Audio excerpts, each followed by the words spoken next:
ओम शांति। ये बाबा की 4 तारीख की साकार वाणी है। सार है मुरली का। मीठे बच्चे, मुख्य है याद की यात्रा। याद से ही आयु बढ़ेगी, विकर्म विनाश होंगे।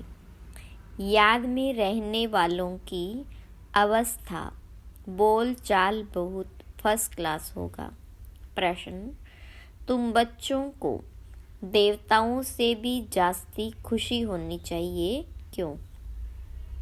तो बाबा ने कहा, क्योंकि तुमको अभी बहुत बड़ी लॉटरी मिली है। भगवान तुम्हें पढ़ाते हैं। सतयुग में देवता देवताओं को पढ़ाएंगे। यहाँ मनुष्य मनुष्यों को पढ़ाते हैं, लेकिन तुम आत्माओं को स्वयं परमात्मा पढ़ा रहे हैं। तुम अभी स्वदर्शन चक्रधारी बन रहे हो। तुम्हारे में सारी नॉलेज है, देवताओं में यह नॉलेज भी नहीं। गीत जाग सजनिया जाग। ओम शांति। नए युग में होते हैं देवी देवताएं, है वह भी मनुष्य, परंतु उन्हों के गुण देवताओं जैसे होते हैं। वह है वैष्णव, डबल अहिंसक। अभी मनुष्य डबल हिंसक है, मारा मारी भी करते हैं, काम कटारी भी चलाते हैं। इसको कहा जाता है मृत्यु लोक। जिसमें विकारी मनुष्य रहते हैं उसको कहा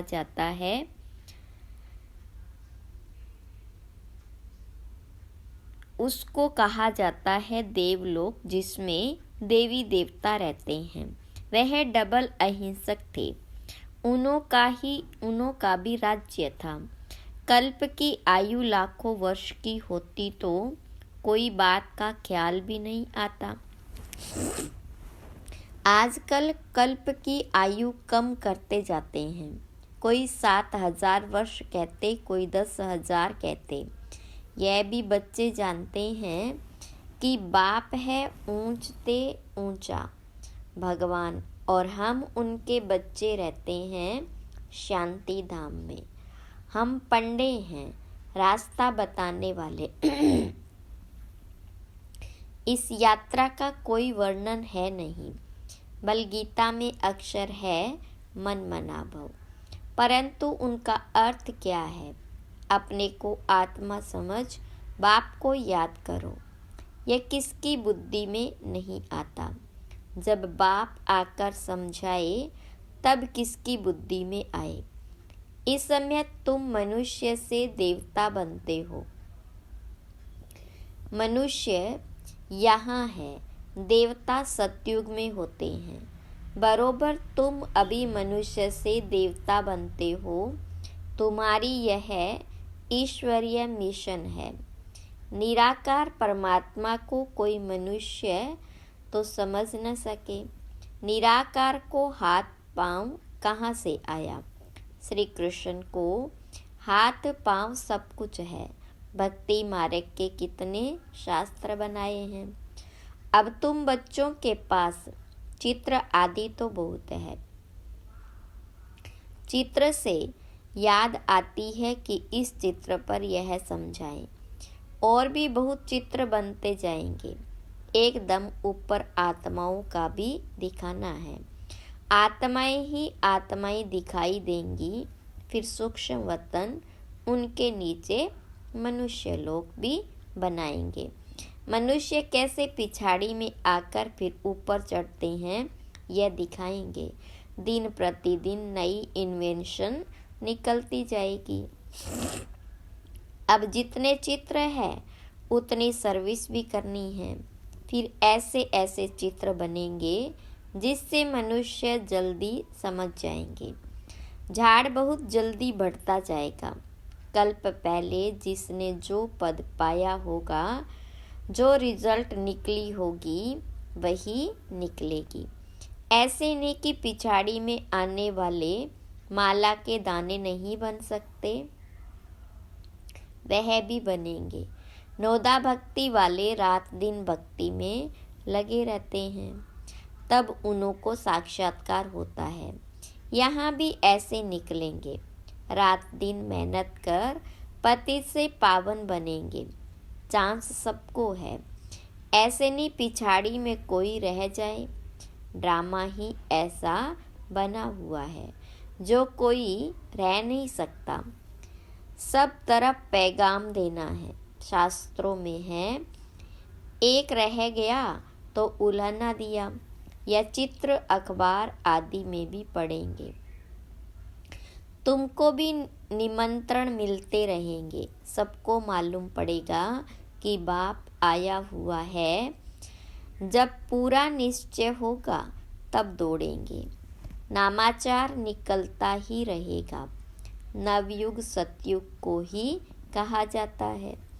नवयुग अखबार भी निकलती है, कहते हैं न्यू दिल्ली, परंतु न्यू दिल्ली में यह पुराना किला किचड़ा आदि हो न सके।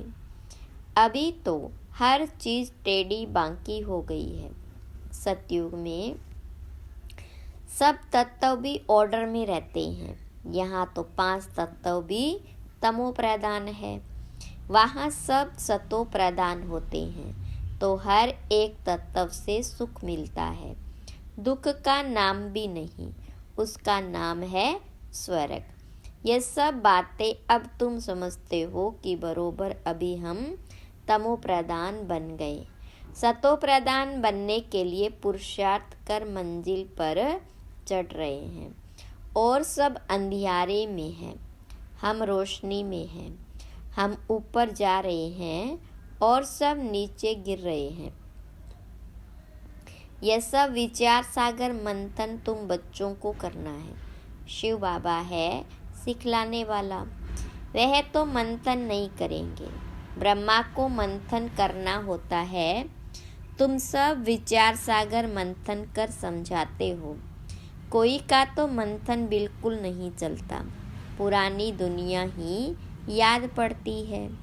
बाबा कहते हैं पुरानी दुनिया को एकदम भूल जाओ, परंतु बाबा जानते हैं नंबरवार पुरुषार्थ अनुसार राजधानी स्थापन हो रही है।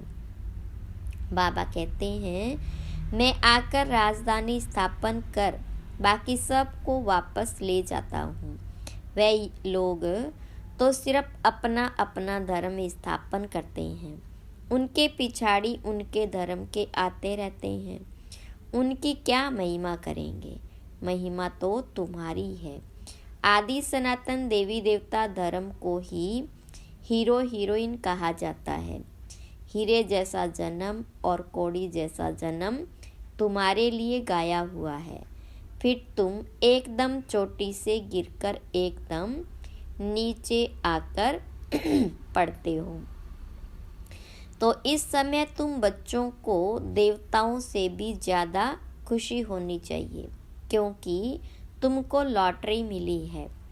तुम्हें अब भगवान पढ़ाते हैं, वहाँ तो देवता देवताओं को पढ़ाएंगे, यहाँ मनुष्य मनुष्यों को पढ़ाते हैं, और तुम आत्माओं को परमपिता परमात्मा पढ़ाते हैं। फर्क हो गया ना? तुम ब्राह्मणों ने राम राज्य और रावण राज्य को भी समझा है। अब तुम जितना श्रीमत पर चलेंगे उतना ऊंच पद पाएंगे। अज्ञान काल में जो करते हैं वह उल्टा ही होता है।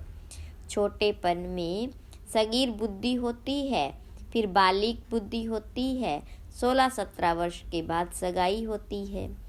आजकल तो गंद बहुत है, गोद वाले बच्चे भी सगाई करा लेते हैं, फिर लेना देना शुरू कर लेते हैं। वहाँ शादियाँ कितनी रॉयल होती है। तुमने सब साक्षात्कार किया है, जितना आगे बढ़ते जाएंगे तो तुम सब साक्षात्कार करेंगे। अच्छे फर्स्ट क्लास योगी बच्चों की आयु बढ़ती जाएगी। बाबा कहते योग से अपनी आयु बढ़ाओ। बच्चे समझते हैं योग में हम ढीले हैं, याद में रहने लिए माथा मारते हैं, परंतु रह नहीं सकते, घड़ी घड़ी भूल जाते हैं। वास्तव में यहाँ वालों का चार्ट बहुत अच्छा होना चाहिए। बाहर तो गोरख धंधे में रहते हैं। बाप को याद करते करते यहाँ ही तुमको सतोप्रधान बनना है। कम से कम भोजन बनाते काम करते 8 घंटा मुझे याद करो, तब कर्मातीत अवस्था अंत में होगी।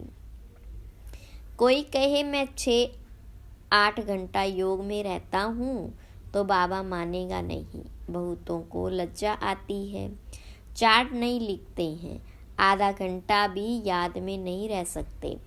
मुरली सुनना कोई याद नहीं है, यह तो धन कमाते हो। याद में तो सुनना बंद हो जाता है। कई बच्चे लिख देते हैं, याद में मुरली सुनी, परंतु यह याद थोड़ी है।